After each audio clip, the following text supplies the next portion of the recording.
Welcome, everyone. My name is Walida Emerisha, and I am faculty in the Black Studies Department here at Portland State University. I'm also the director of the Center for Black Studies and the coordinator of the Black Bag Speaker Series, which has brought us all here today.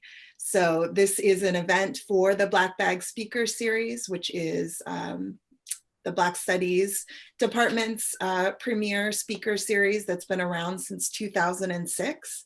And today we're very excited to feature and highlight the work of Oregon Black pioneers through their executive director, Zachary Stocks. So before we get started, I have a few logistics, and then we will jump into hearing this amazing presentation that explores important and often hidden parts of Oregon Black history. So the outline for today is I will do introductions as I'm doing now. We'll hear from Zachary, and then there'll be space for question and answer. So please use the question and answer button at the bottom of your tab on your Zoom screen to submit questions. You're welcome to submit them throughout the presentation, but we will only be engaging with them once Zachary is done presenting. If you have any questions or concerns, logistical issues, connectivity problems, please feel free to use the chat to talk to us as the organizers, and we will attempt to address that as soon as possible. You're also welcome to use the chat to talk to each other about what you're learning, to try and create more of a community environment in this, this so distanced way of living that we're all in now. So I think those are all the logistics. So I'm going to jump in just to tell y'all again a little bit about the Black Bag Speaker Series. The Black Bag Speaker Series creates a place where scholars, artists, community organizations, and activists whose work focuses on issues related to the communities of Black and African peoples in Portland, Oregon, and the nation can engage in critical, insightful discussions with the Portland State University community. And throughout the event, I'll be posting some links in the chat that can lead you to the Black Studies Speaker Series archive, which will, this event will join it and be part of that. So you can see our past Black Bag Speaker Series events, as well as learn more about Black Studies and Oregon Black pioneers. So feel free to look in the chat. I'm going to introduce our amazing speaker, Zachary Stocks, right now, and then turn it over to him.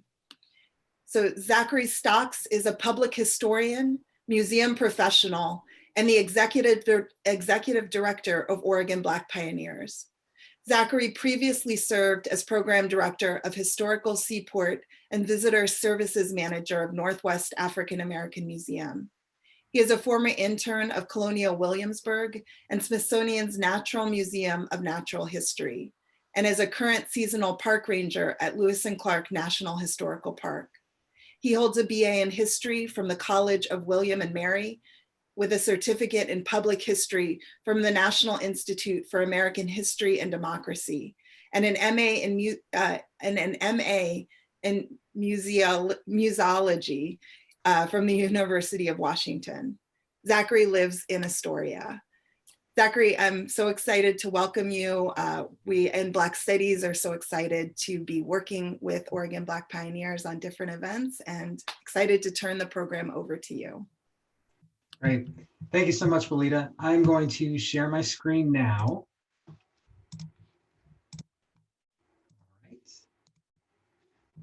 Okay, so hopefully everyone can see this here.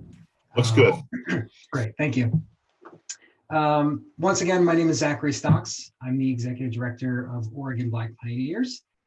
Today, I'd like to present a presentation I'm calling From Memories to Memorials. And this is kind of unique. Most of the time when I'm giving presentations to groups, it's about a very specific person or a historical topic that we cover in depth, and I present a roughly scripted presentation. So this is much more informal because I'm going to be speaking about the history of Oregon Black pioneers in many ways, and the work that we do and how we do it. So I appreciate this opportunity to be a little bit more informal. It's a nice change of pace. So again, what I'm going to be speaking about today, we as an organization have been around since 1993, and we expand the awareness of Oregon's African-American heritage by revealing the larger stories behind disparate historical references to Black people. And so I'm going to share some of the key accomplishments that our organization has been able to achieve, specifically around different individuals whose names you may be familiar with, but whose stories are not told to the extent that we would find in the larger pioneer narratives that really characterize Oregon's history in a public sense. Before I do anything else, I'd like to start by acknowledging that when we're talking about Oregon, we're really talking about something that is an idea more than something that has always existed. It obviously covers an area that is incredibly large and is, since time immemorial, has been the home of many diverse indigenous peoples. Not surprisingly, settler colonialism has disrupted the way of life of those indigenous peoples. And while African Americans share with Native peoples a history of being targets of white supremacy and also resisting white supremacy, we at Oregon Black Pioneers recognize that our ancestors too have perpetuated systemic displacement of Native peoples as well. And so we're committed to learning more and emphasizing this acknowledgement before our programs. So if you hear me talk about the peopling of Oregon or Oregon settlement, migration, I do so with the awareness that Oregon is a place that has always been home to our Native Oregonians. So very briefly, what is Oregon Black Pioneers? Maybe some of you have heard of it before, but what we are is Oregon's only historical society dedicated to preserving and presenting the experiences of African Americans statewide. There are other organizations that are primarily focused with Oregon's African American history, but not necessarily focused on a statewide mandate. We use exhibitions, research, public programs, and many collaborative projects to tell those stories, with the goal of trying to improve our collective understanding of what the Black Oregonian experience is, dating back to the very first arrival of people of African descent in what we today call Oregon. And that dates back more than 400 years. So we cover quite a lot of ground. So where do we work? Where can you visit Oregon Black Pioneers? Well, it's kind of a tricky question. So physically where we work is in Astoria, which is that first image on the far left. That's where I live. And I'm coming to you today from my home office, which is a converted closet in my rented home in Astoria. Obviously, it's pretty far removed from Portland, where Black history is most concentrated and disproportionately, actually, it's not disproportionate, overwhelmingly representative of the Black experience happens there. In an administrative capacity, our headquarters is in Salem. We have an office in the Pioneer Bank building, and Salem is where the organization was founded and has always been located as an entity. Today, if you were to go there, what you would find is furniture. We have our collections there, which is quite small. We'll talk about that in a bit. And our phones. And so Salem is not exactly a place where we spend a lot of time these days, but it is still our home. And it's important that we maintain that presence there near the state capitol. And then in terms of topically, in terms of the area that we cover with our work, it really encompasses any place that has ever been called Oregon. So I like to think of it as the Oregon country, which is from, I guess, 1818 until 1846. You might refer to the Oregon country as all of present day Oregon, Washington, Idaho, British Columbia, and then parts of Montana and Wisconsin, or Wyoming, not Wisconsin. Obviously, the boundaries of Oregon have changed quite a bit since then, but the experiences of Black people who lived in this area, this huge area, are really quite connected. And there are differences between if you were Black in 19th century Washington versus 19th century Oregon. But the motivations that brought people were largely the same. And so it's important that we reflect that range of experience and geographic diversity in the stories that we tell. Now, as you can see, this is quite a range, right? I mean, from Astoria, I'm not necessarily positioned to be a great expert on what was happening in the Rocky Mountains of Wyoming and Montana. And I also am not as able to attend meetings or take part in activities and collaborative efforts that are happening in Portland or in Salem even. And that's one of the real challenges that we face as an organization. We are all remote, we are all virtual, and we have been for quite a long time. And when the COVID-19 pandemic began, we actually realized that is something that allowed us to survive. The fact that we didn't have a large staff that we had to make staffing cuts to, and we didn't have in a site that required visitation to generate revenue for us to sustain our operations. So we were fortunate in that way. There were many aspects in which we were at a disadvantage, like we all were. But we have been not only figuring out how to work within a remote environment for a long time, but we're also thinking about, in the aftermath of COVID-19, what are going to be the ways that we can connect with our audiences in this sort of capacity for the long term? Because for many years, the goal has been to have a physical site, and we're sort of evaluating that thought now and whether or not that's the right way for us to move forward. But again, we'll talk more about that in a few. So I'll give you a bit of background about how the organization came together. It was founded in 1993 in Salem. There was sort of a regional renaissance of appreciation of pioneer history going on in the Pacific Northwest. So Carol Davis, who's pictured in the far left there, she had moved from Seattle to Salem, where she got a job with the Salem Kaiser School District. And she had been connected with people still in Seattle who had formed a group called the Northwest Black Pioneers. And they were specifically looking at compiling the history of Washington's Black pioneers. And so Carol decided that she wanted to create a companion organization, sort of like a sister organization, that specifically took a look at Oregon's Black pioneer history. And so the group was incorporated as the Oregon Northwest Black Pioneers.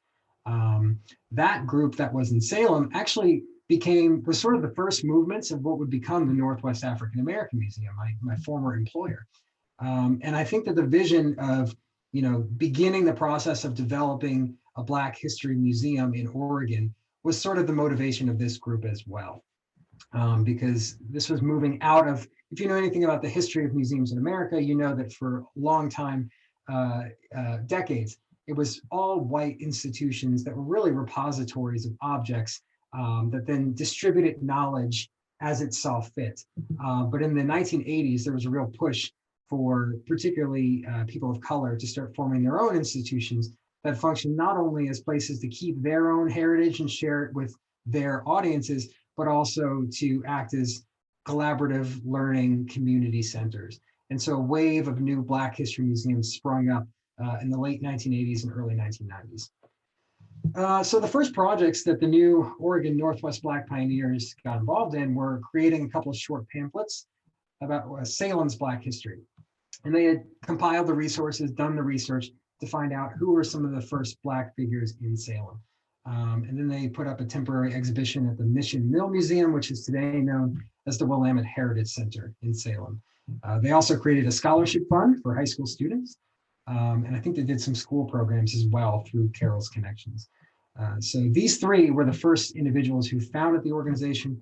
Of course, on the far right is the late Senator Jackie Winters. All three of these individuals have since passed away. But things started to slow down.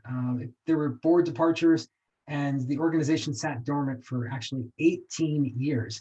So while we've been around for almost 30 years today, significant portion of that time, the organization only existed in paper. There was really nothing happening.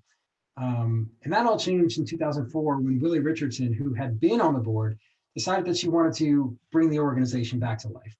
So she contacted Senator Winters and was able to collect the research information that had already been compiled, took it over started rebuilding a board, revived the 501c3 nonprofit status, reopened the bank accounts, and OBP was born again in a way. It was still known as the Northwest Oregon Black Pioneers until 2012, when they finally changed the name to its current name of Oregon Black Pioneers. Gwen Carr was added to the board in 2005. Gwen had retired from SAFE in SAIF in Salem. And then Kimberly Moreland from Portland, a historic preservation expert, joined the board in 2007.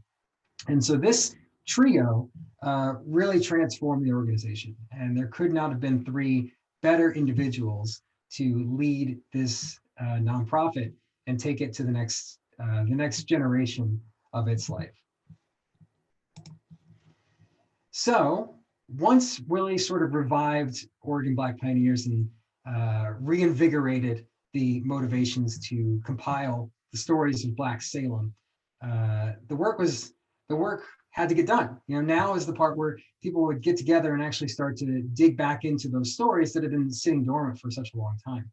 So there's several years that took place from 2004 leading up to 2007 in particular, where Oregon Black Pioneers is really focused on telling the stories of Black Salem. And so to do that, there was a lot of compilation going on. There was collecting census records, property records, cemetery records, and all specifically trying to figure out what can we know about Black Salem. And I really want to emphasize what it says here. Only copies of these documents were easily obtained. Therefore, the bulk of OBP's research materials today are photocopies of primary sources and collections of scholarly articles, published stories, and other historical research. So that's something that surprises a lot of people when I have conversations with potential partners or I give programs like this. We are a historical society in the fact that we preserve these stories. We share them with the public in a variety of capacities. We dig into, seldom told stories. We try to find more about them. But we actually have very little material that we own. So we have a collection, but that collection probably has about 20 objects in it that are historic. The rest are mostly props or period pieces that don't actually have a direct connection to Black Oregonians. So those materials are pretty scant. We also don't own any historic photographs at all. The photos that we need to use for our exhibitions and materials that we print or send out, they all come from other organizations: Oregon Historical Society, University of Oregon, Oregon State University. We don't have those materials ourselves. So what we really have, our stuff, if you want to think of it that way, is stories. We compile everything that is known about Black individuals that we can. And then it's our job to take those small lines of information about different people and to try to extrapolate what the bigger story is, or at least where does that story have relevance to the Black Oregonian experience? Because there's plenty of documents out there that will make a reference to Black people, but usually they're passing, especially when we're looking at materials from the 19th century. So we have to sort of read between the lines. And the way that we can do that is to try to take in as much information as we can from as many sources as we can and figure out what are the bigger stories here that can tell us more about what it means to be Black in Oregon. And I'll show you what this looks like. This is literally what I was doing yesterday. All of this is from yesterday. So I'm currently writing an article for Oregon Encyclopedia about Ben Johnson. In the far right corner here, that is a photograph of Ben Johnson and Amanda Gardner Johnson. So right now, you may have heard that we are hosting an event about Ben Johnson in Jacksonville, Oregon on June 5th and June 6th. Ben Johnson is one of only a few specific Black people with a geographic place name in Oregon named for him. There's a mountain in Jackson County that's now known as Ben Johnson Mountain. For decades, it was known with a racial slur. And so we're quite proud of that. And we wanted to make sure that that story gets told. So Oregon Encyclopedia is a great resource to do that. So for us to write that article, we have to compile as much information as we can to try and tell the story of someone who has been dead for, more than 125 years at this point. So how do we do that? Well, we have to start with materials like the census. And what we can find from that tells us, was Ben Jonson Black? Was he mulatto, someone of mixed race? Has he ever been called white in one year and then called black in another year? Because these things do happen quite often. And what would that tell us about his story and how he was socialized in Oregon, if that was the case? We find this, we learn where he came from. His parents were from Alabama. He said he was from Alabama, but in the 1900 census, he said he was from Massachusetts. Well, we have to use historical reasoning to say, if in 3 census years, he said he was from Alabama, and then in 1 census year, he said it was from 1900. Does that mean that the census is wrong? Or could there be another reason why it recorded that way? We have, like in the lower left-hand corner here, people send us things all the time. People will send us references that they find or come across, or stories that they are hoping to get more information about, and we don't have the answer, but they say, well, you can hold on to this material for, in case something ever comes up later. So this is a transcript of a newspaper article that someone sent us with a reference in it that could potentially be Ben Jonson, because the location makes sense and the occupation makes sense. We look at cemetery records. There's online resources like Find a Grave, which is great for showing you what headstones look like, where someone is buried, their dates of life, and finding their obituaries as well. So that's a great way for us to take in material. Newspapers.com, we have a subscription to that as well. So we can go in and try to find background information. The one that I have here on top that says sad, that is about the passing of a member of the Deckard family. The Deckard family was who Amanda Gardner lived with. And while I was writing for Oregon Encyclopedia, I realized that we knew that she went to take care of the family when they became ill, but we didn't know why they were ill. So this allowed us to go in and do the research and find out, by searching for these people's names, can we find out what had afflicted them? And we found out that it was typhoid fever. So this just allows us to build up a much more compelling picture of what these people were actually doing without having to make references like, oh, well, she traveled here for a time and at some point, some number, vague language like that takes stories that could be really concrete and makes them feel more like folk tales. And when you're dealing with Black history, there's already the assumption that the stories that we're telling are less valuable than the experiences of white Oregonians. So the more specific information that we can put to something, the better it is, because then it just demonstrates that this is, real stories and real people that have real impact in the development of Oregon's first communities. And then other things like journal entries that other people write that make passing references to Black individuals that we know about. Those things allow us to be able to figure out who people knew, where they lived.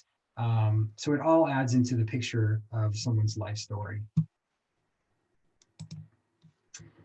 So again, after doing this work for several years, Oregon Black Pioneers was able to put together a pretty comprehensive overview of what Black Salem looked like. And those were compiled in the first book that OBP was able to publish in 2011. It was called Perseverance, A History of Blacks in Oregon's Marion and Polk Counties. And it reads sort of as biographies interspersed with stories from beyond just Salem, but also talking about Portland and elsewhere in the Willamette Valley. Excuse me. So it was sort of an outlet to take the historical research that had been done for many years and finally share it some way with the public.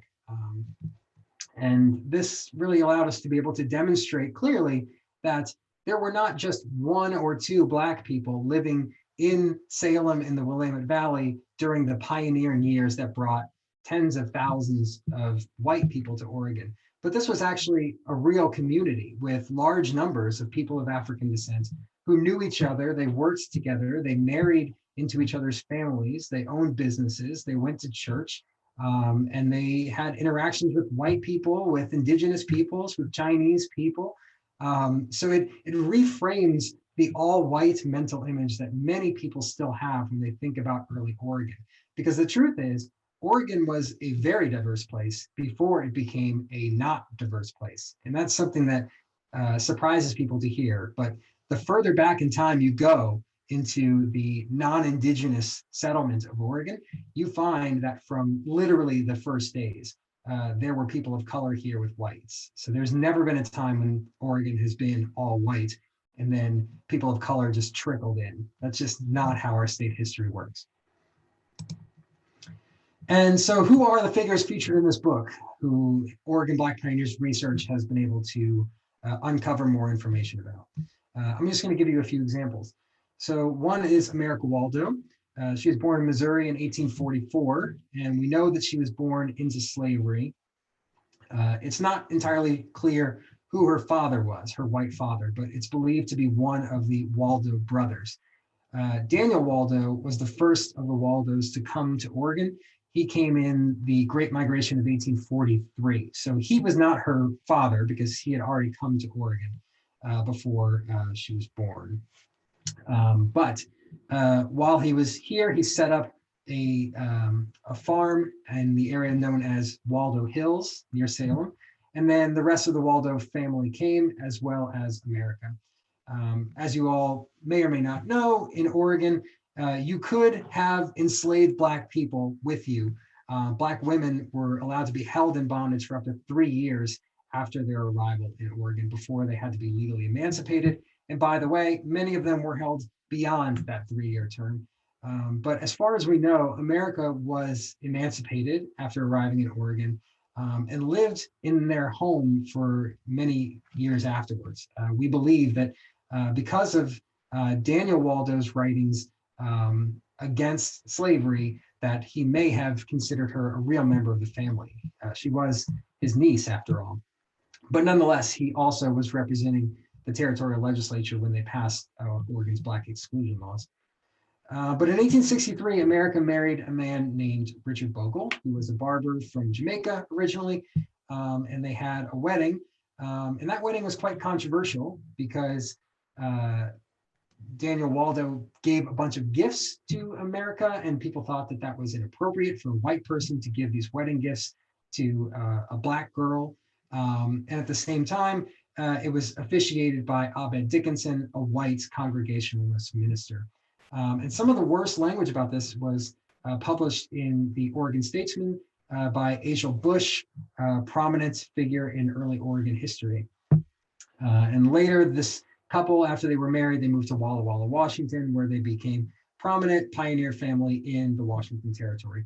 The reason I want to feature this story in particular is to demonstrate what this sort of research can do for contemporary understanding of Oregon's history.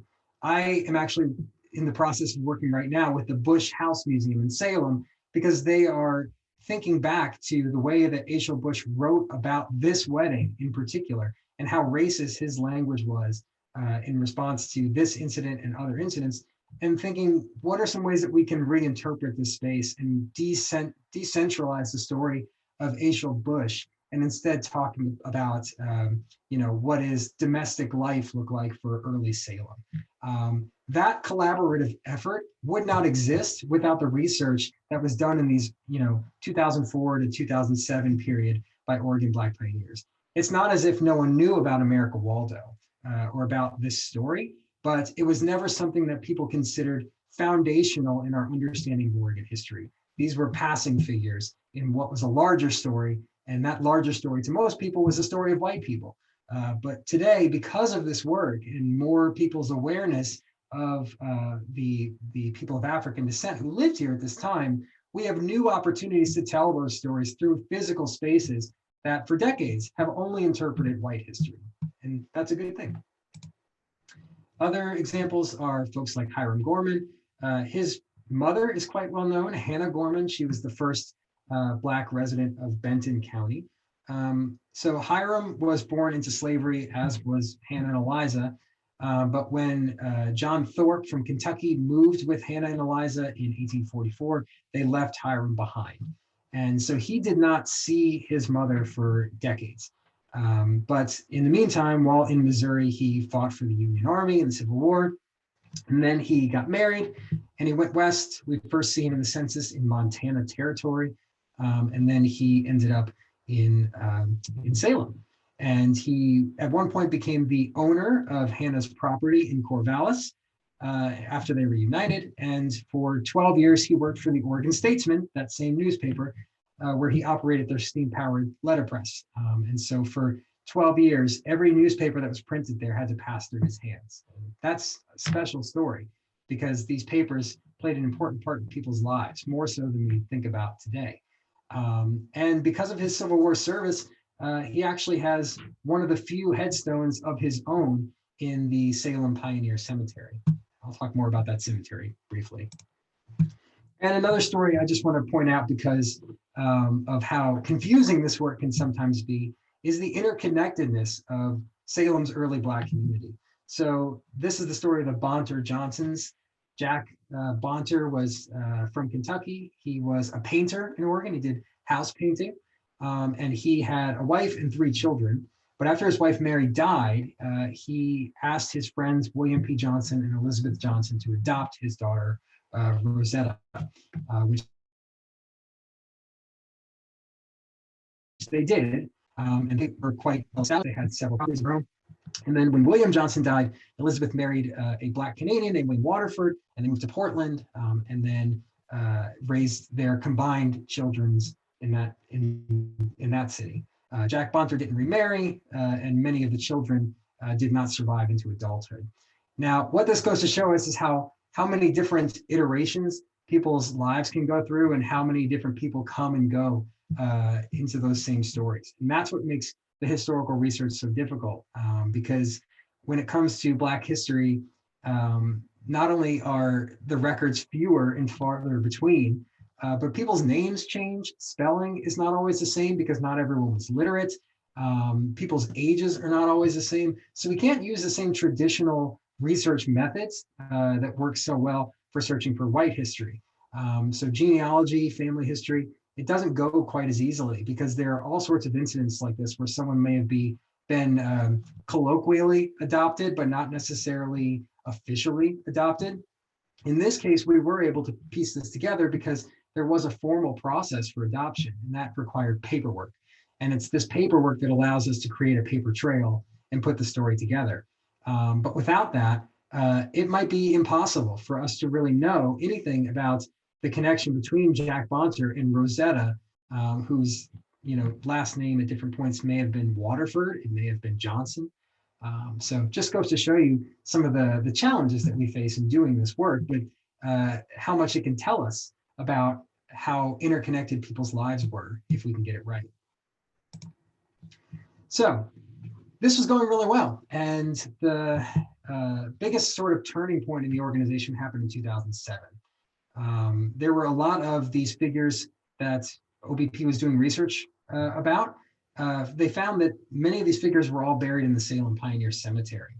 And with the support of the Pioneer Cemetery Friends Group, which had really great record keeping and a database, they were able to identify over 40 Black individuals buried in marked and unmarked graves in the Salem Pioneer Cemetery.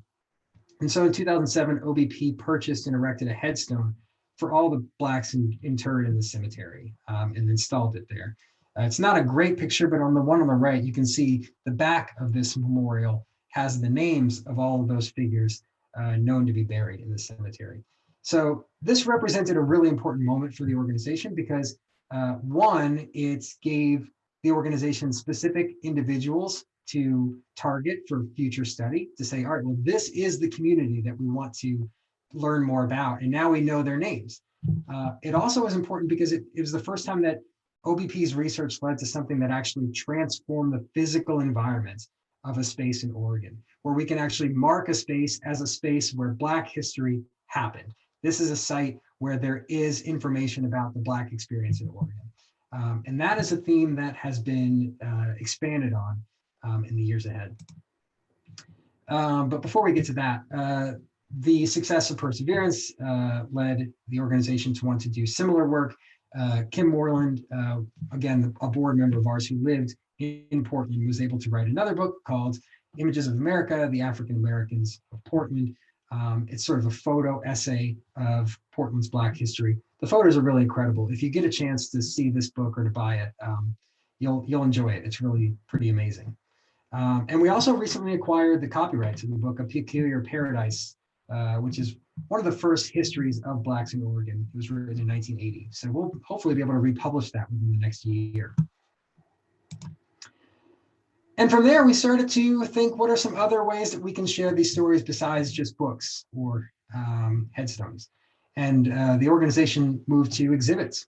So to date, we've done 4 exhibitions with Oregon Historical Society. There have been a few others with different organizations, but these really are where we have gotten the most attention and allowed the organization to grow through increased support and fundraising. The one pictured on screen here is our civil rights exhibit that was produced in 2018. It is called Racing to Change, Oregon's Civil Rights Years. We also had a companion exhibition to this one called Racing to Change, the Eugene Story, which was about this same topic, but in Eugene versus specifically Portland.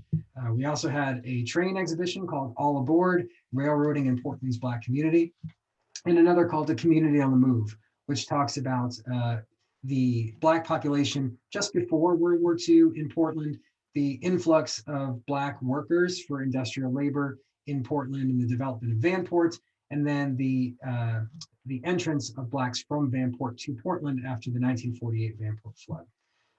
So we definitely see exhibitions as an area for future growth for the organization, and we're quite proud of these ones. And with our partnership with with Oregon Historical Society, they've been great friends and have been generous in sharing a lot of the materials that they keep to allow us to do this.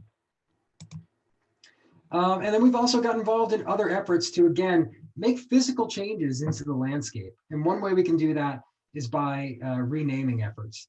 So I probably don't have to tell you all that a lot of the places named for Black people around the country are racial slurs. And derogatory language is not unique to Black people. There are far more instances in Oregon, for example, of really terrible words to refer to Indigenous peoples.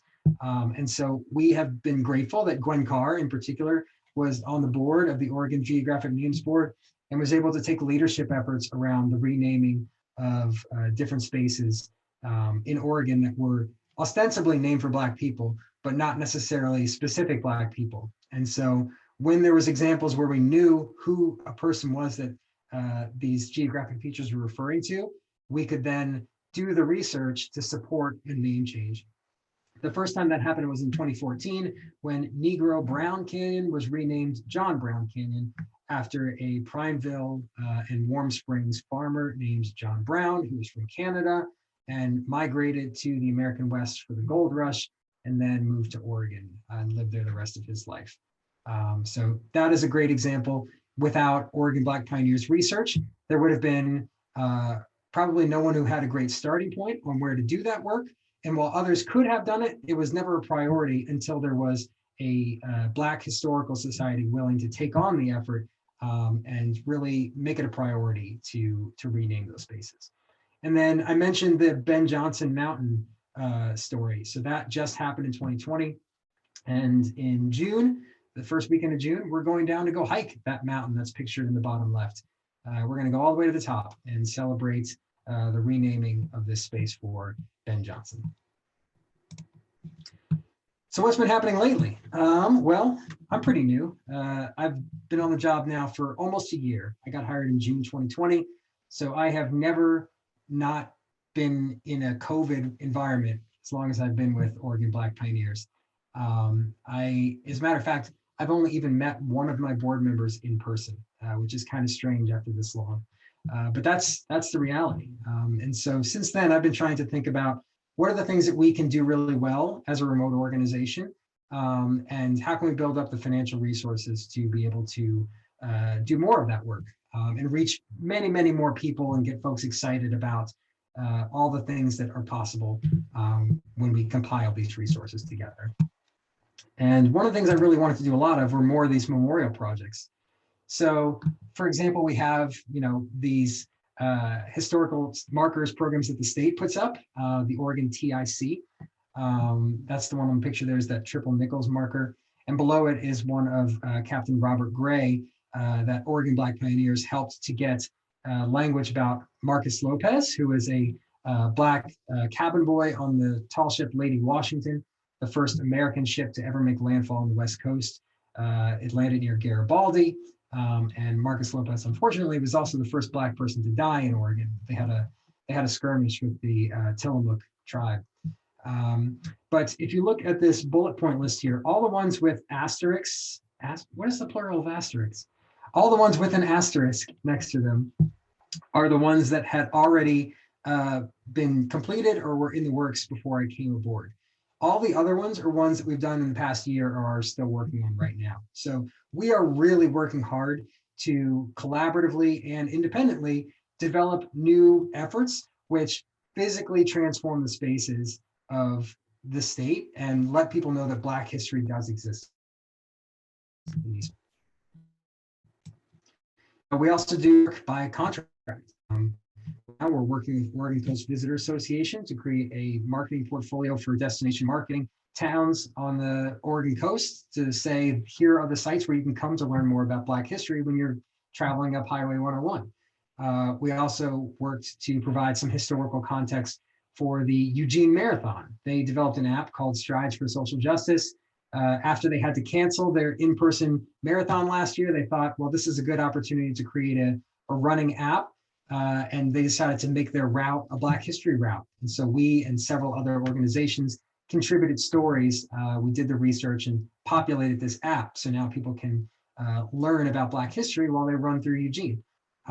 There's a lot of these efforts that people have approached us about, or others that have been smaller scale than this, but we do what we can to work in a contract capacity to try and share as much of the material that has been sitting in file cabinets for years in new and creative ways that people can interact with on their phone.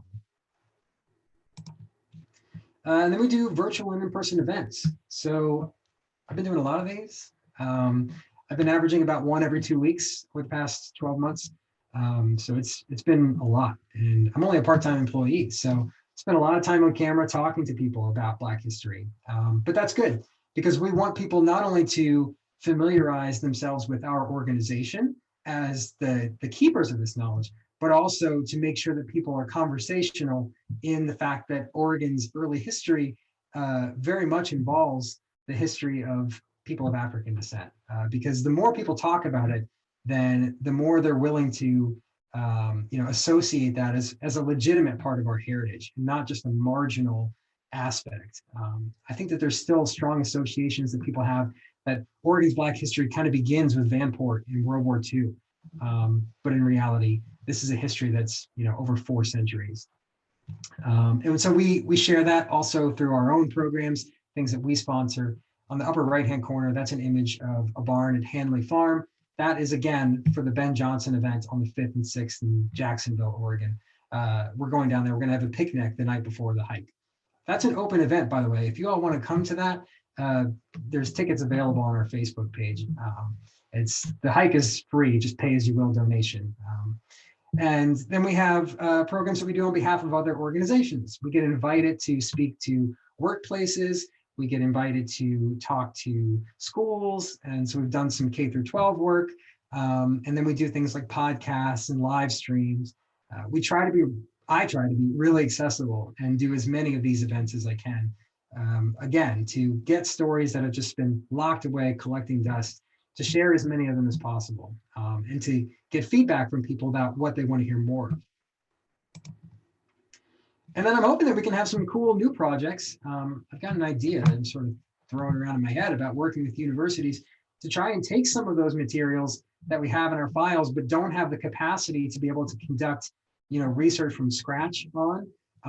But maybe that could be a really great class project for specific courses to uncover over the length of one course, and then share those things with our audience. To me, I think that that's a great way for university students to learn about the process of doing historical research using the state archives, using the local libraries, museums, and then all those online resources that I mentioned before that also allows them to share that immediately with the public so that they have real research cred in their portfolio to demonstrate, and that the public and our organization can benefit from a greater understanding of specific topics that right now we only have references to. The image on screen here is an advertisement we have for Bayless and Grubb blacksmiths. So we know a good amount about Albert Bayless. He was a Black pioneer from Salem. He was a blacksmith. But we believe that Grubb refers to a white child that he had adopted. And I think that that's a really interesting story, and we'd like to know more about it, but we don't have the time or capacity to do it ourselves. Maybe that would be the kind of story that students would want to do. And I've got a million of those that are just waiting for someone with time and attention to come in and to be able to dig into those files and see what they can find. And maybe it's nothing, but maybe it's something really spectacular. And then we're hoping to actually launch an online museum. And this is kind of a special announcement. I haven't really told too many people about this, but we are thinking about our future and whether or not we want to have a brick and mortar museum. And while I would say that it's still something that's on our mind, a good pilot for that is going to be an online museum. So the Oregon Black Heritage Museum is going to be where we can demonstrate all the material we've already done. Our exhibitions that we've put up at Oregon Historical Society are being converted right now into digital exhibits that you can tour from the comfort of your own home. We also hope to be able to share some of our research database there for people to do some research on their own. And it will also be a place where people can get information about our public programs, and we can stage programs directly through the website. So keep an eye on this. It's not ready yet, but when it does come out, we're going to be hitting the ground running and sharing it with as many people as possible. We're really proud of it. But we also have things that we have to overcome.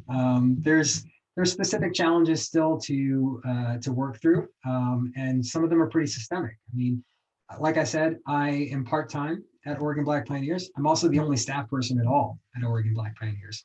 So everything that we're doing right now is sort of limited by my ability to do what I can while also raising money, trying to move around, traveling exhibits, and coordinate all those sorts of logistics. If we do want to have a museum one day, a brick and mortar museum, we have to consider the cost of real estate and raising enough funds to actually be able to purchase a piece of property in Oregon. Obviously, that's a challenge. And where would that even be? Would it be Salem? Would it be Portland, where most Black people in Oregon live? Would it make more sense to be in a farm, a rural setting? After all, Oregon's Black pioneers mostly lived rural lives. So these are things that we're still figuring out. Also, I mentioned that we don't own a lot of objects. You know, you think of a museum and those places have physical items that people can have sort of a tangible connection to the past. But we don't really have that at our disposal. And so we have to figure out ways that we can work with partners to, I guess, find inexpensive ways for us to be able to use photos that they own the license to. Or if there's some sort of arrangement we can take where we can take possession of those materials because we don't have those things of our own. And that in some ways speaks a lot about the history of museums and colonialism, to be honest. The fact that Black organizations can't share with Black audiences images of Black people because we don't own them. And then we have to make sure that the work that we do is relevant to the contemporary interests and needs of Oregon's Black community. I have a history background. I've been looking into 18th and 19th century history for over 10 years, but I understand that that's not necessarily everybody's, favorite thing to talk about. So right now we have so many issues that are affecting Black Oregonians related to discriminatory policing, gentrification, housing instability. What is the role of a historical society in contributing towards finding solutions to those problems, right?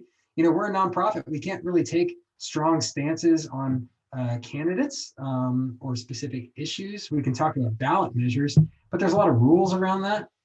So for me, I think that the most important thing is to tell the truth, right? Brian Stevenson says truth and reconciliation are not simultaneous, they're sequential. So our job at Oregon Black Pioneers is to try and do more of that truth telling so that we can get to a place where people have context for what needs to actually change and where the problems that we all face as as a community today are rooted in white supremacy and inequalities that have been embedded into our systems and institutions for centuries.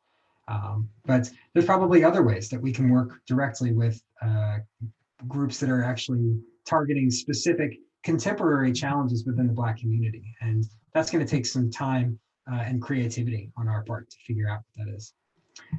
So that has been a pretty thorough overview of who we are and what we do. So I'm going to go ahead and end this here, and I would love to answer the questions that you all have. I see the chat has been active.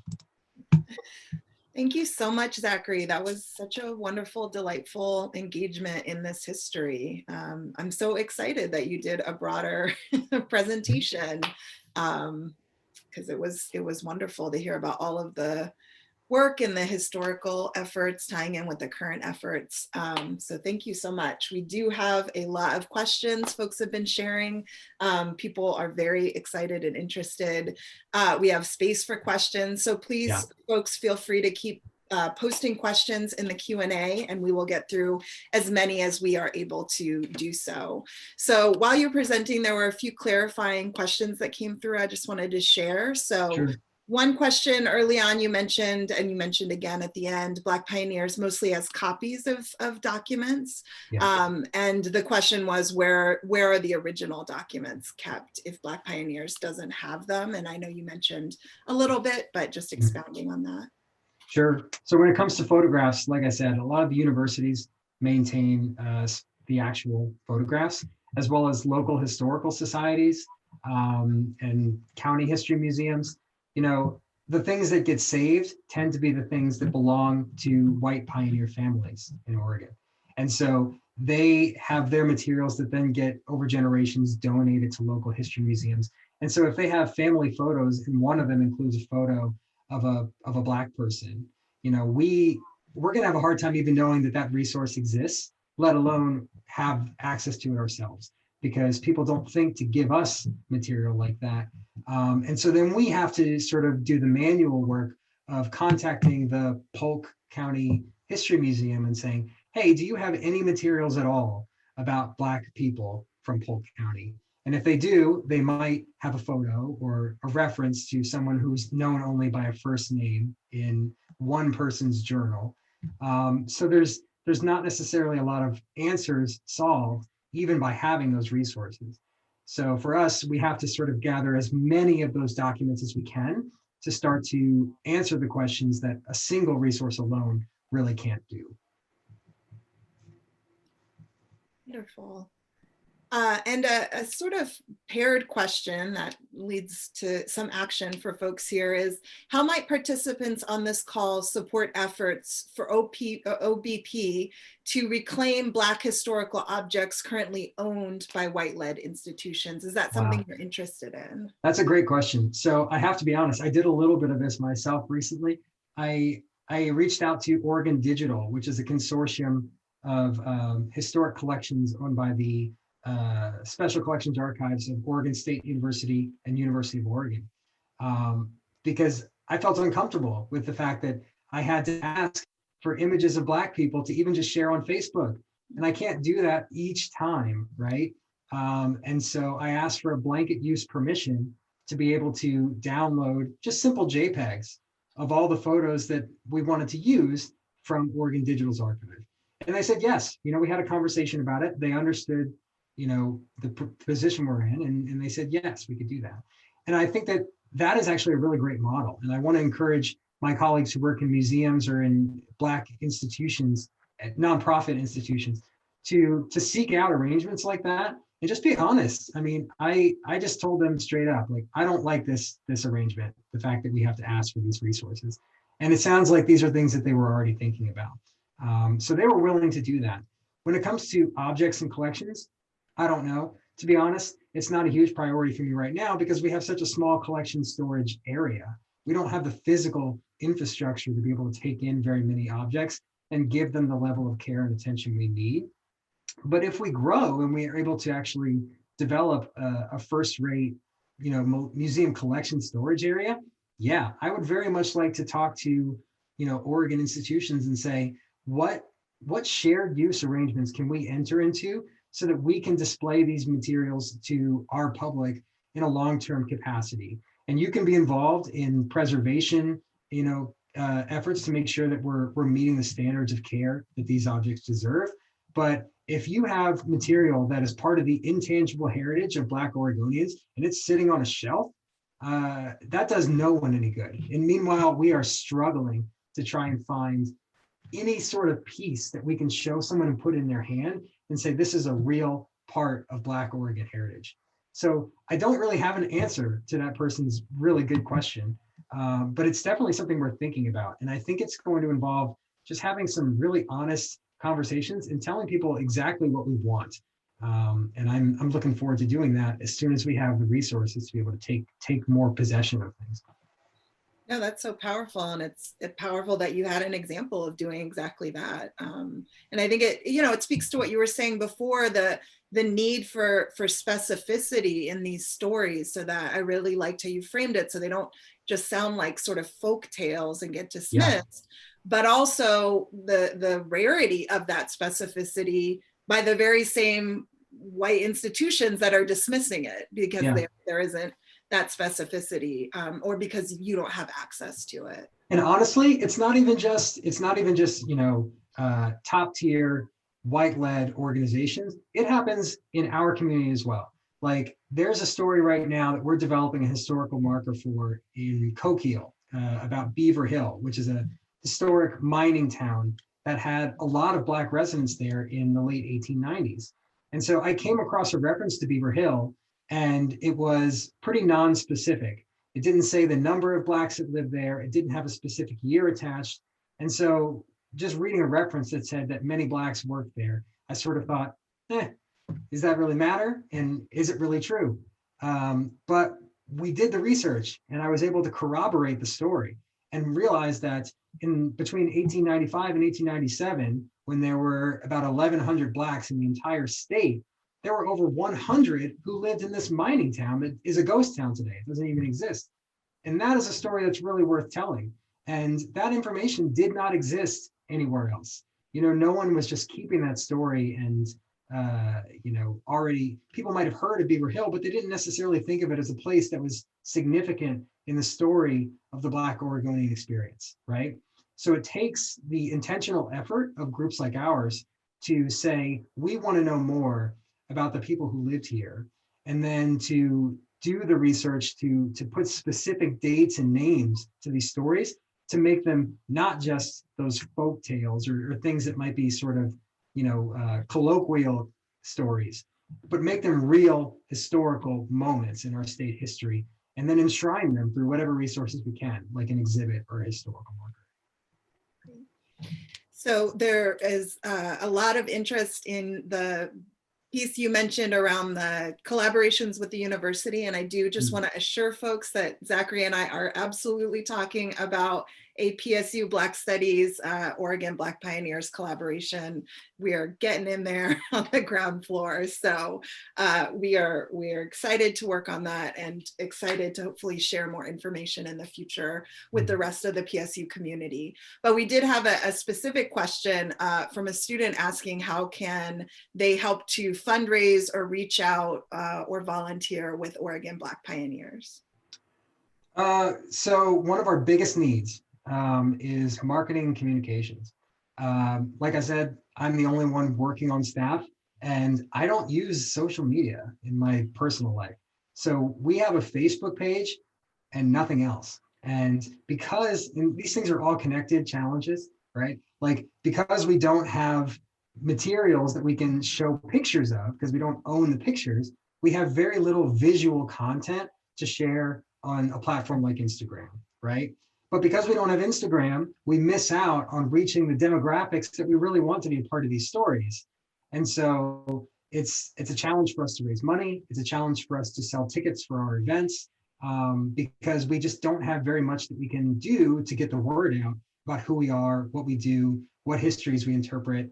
So while I don't have a lot of specific programs right now that I could say, yes, I need X number of volunteers to work on this specific task, the biggest thing anyone can do to help, our organization is tell people we exist share information that you see on our Facebook page, or, if you want, like, let's talk about Instagram. I can try to come up with ways that we can get content out there. Or if I can meet people who live all over the state and you can find something that's local about Black history where you are, send me that photo and then let's share it and I'll give you credit for it. I mean, we need to do what we can to get the word out, but we need more people to help do that.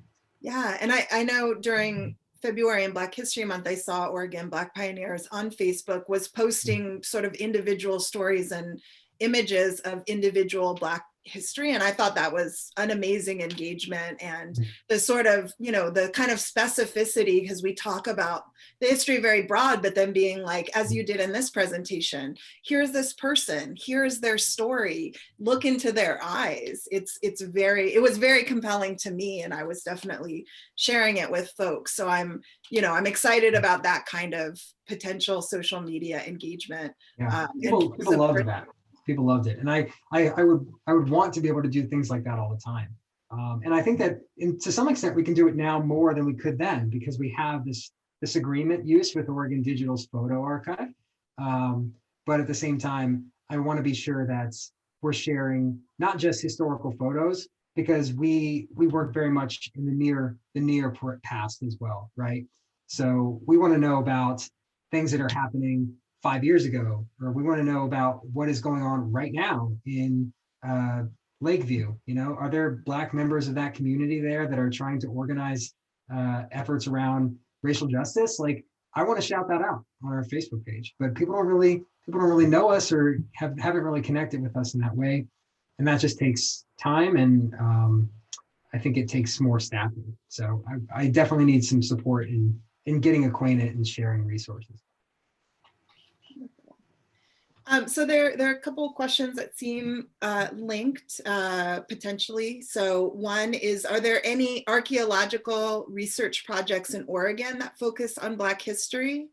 And then the other is asking about Maxville, and specifically asking, are loggers different than pioneers? I assume you're familiar with Gwen Trice regarding the Black logging timber industry history of Oregon. And I just linked them because I know Gwen Trice is doing work to preserve and to sort of reconstruct Maxville, a historic Black logging community in Eastern Oregon. Yeah, yes, definitely. I would say that there's not as much archaeology as there is historic preservation.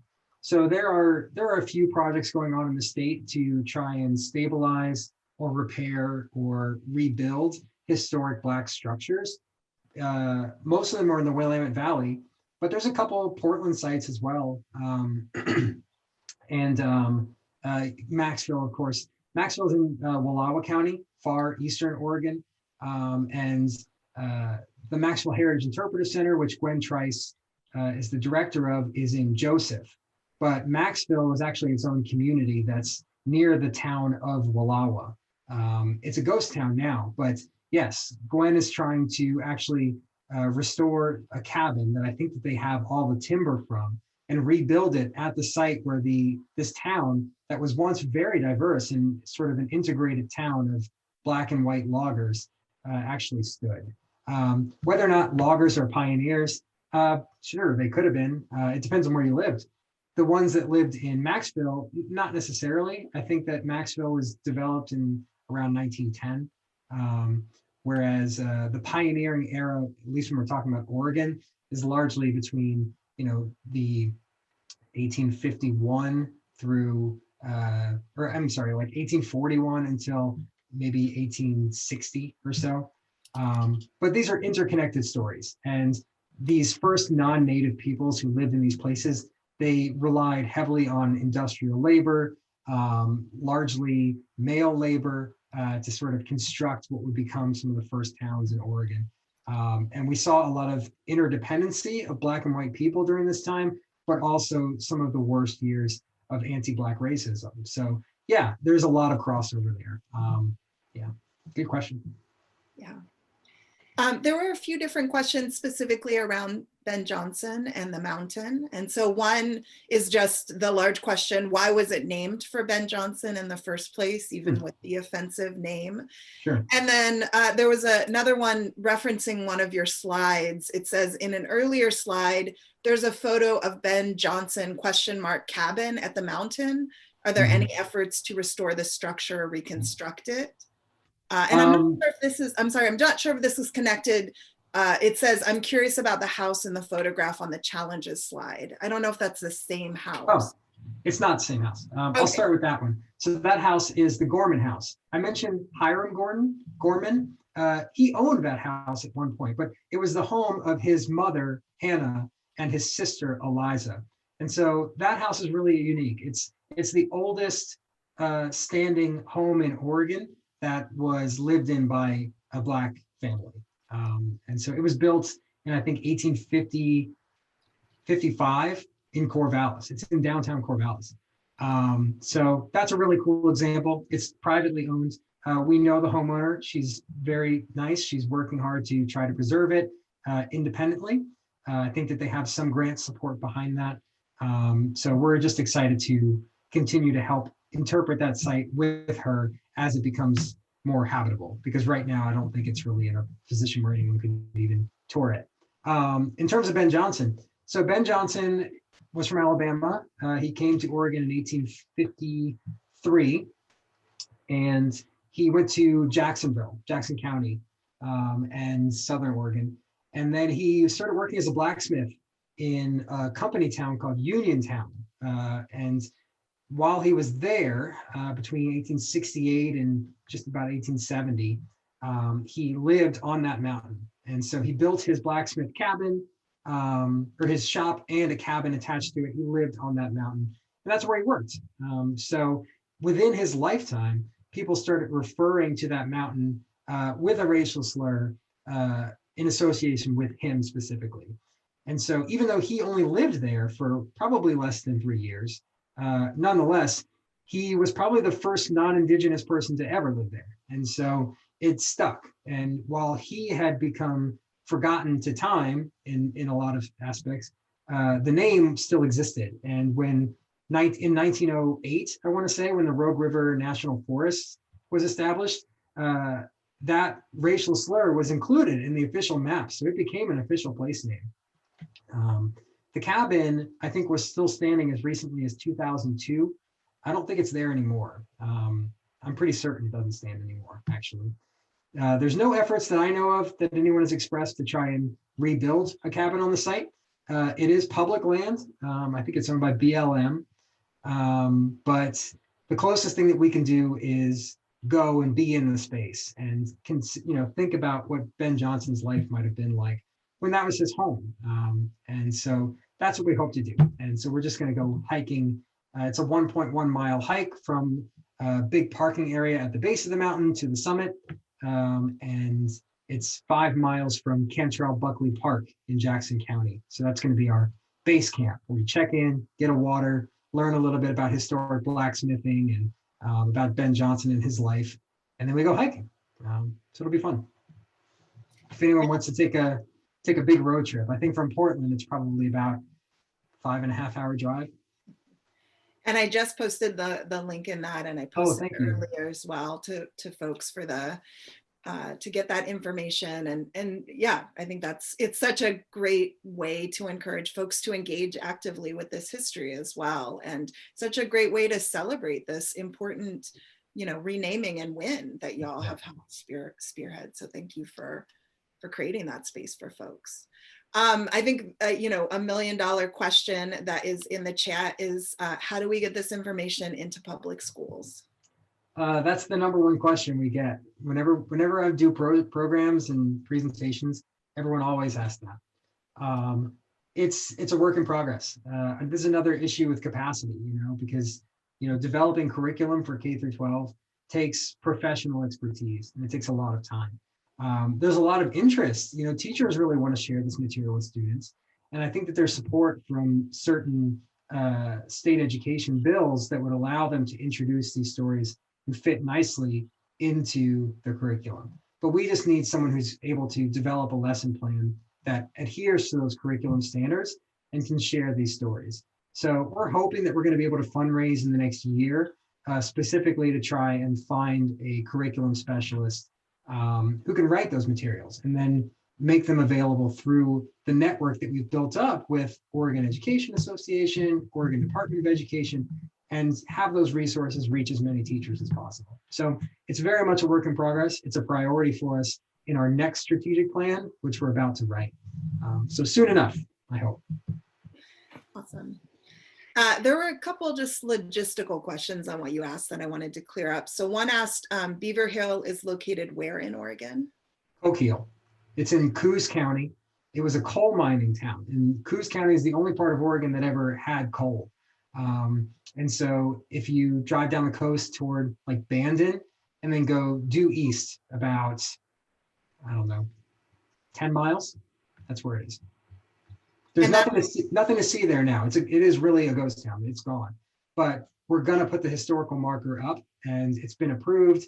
It's at the designer right now. So within 6 months, there will be a historical marker there. That's great. Yeah. And then one question was when you were just talking about the Waldos, there was a question wondering if that's connected to the Waldo Hall building on OSU campus, if you have any idea about that. Almost certainly, I would say. You know, I think that in my experience, everything in Oregon is named after a pioneer. I mean, if you came here before the year 1860 and you were white, and you were a man, they probably named something after you. So yeah, almost certainly.